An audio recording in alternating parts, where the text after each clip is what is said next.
Hi, this is Jack Dannecker. This is my home energy audit project for BBE 2201 in the fall semester of 2017.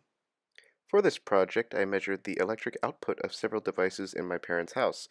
I focused on a range of items from small to large, and those who are phantom power users and non-phantom power users.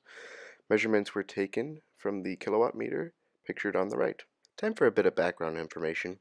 The average U.S. home will annually consume about 10,812 kilowatt hours of energy per year. This averages out to be about 901 kilowatt hours per month. The devices I decided to measure were my computer tower, lamp, iPhone charger, fan, electric blanket, PlayStation 4, coffee maker, and TV.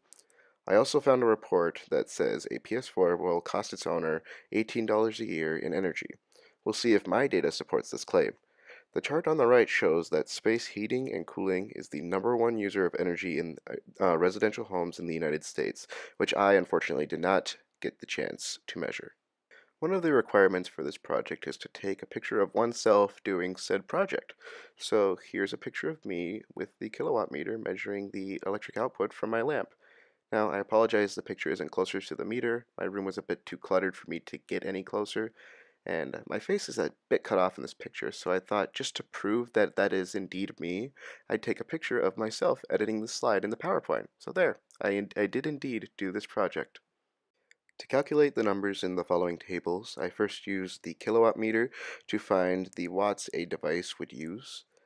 I then converted these watts to kilowatts and estimated the average time each device spent on during the day.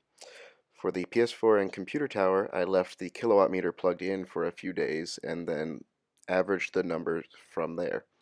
For the relative usage table, all values are based off of daily measurements which were calculated from my parents' monthly energy bill. This table breaks down the energy usage I found by device.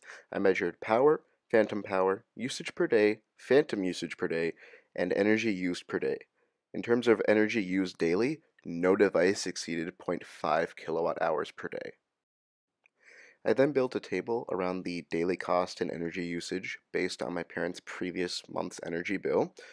After I ran the calculations, I found that the devices I measured only represent 4.06% of the daily energy use for my parents' house and cost roughly 2 cents to run. From this data, we can see that the biggest energy users are the computer tower, TV, and PlayStation 4, while the lowest users are the electric blanket, iPhone charger, and coffee maker. The electric blanket actually had such a low effect on the bill that it only costs 4 cents to run the blanket 24/7 for an entire month. However, roughly 95% of the house's energy was left unaccounted for. This can be contributed to the lack of larger devices measured, like a fridge, and the fact that space heating and cooling was not measured. After crunching some more numbers, I found that the devices I measured only combined to use 47.916 kilowatt hours per month.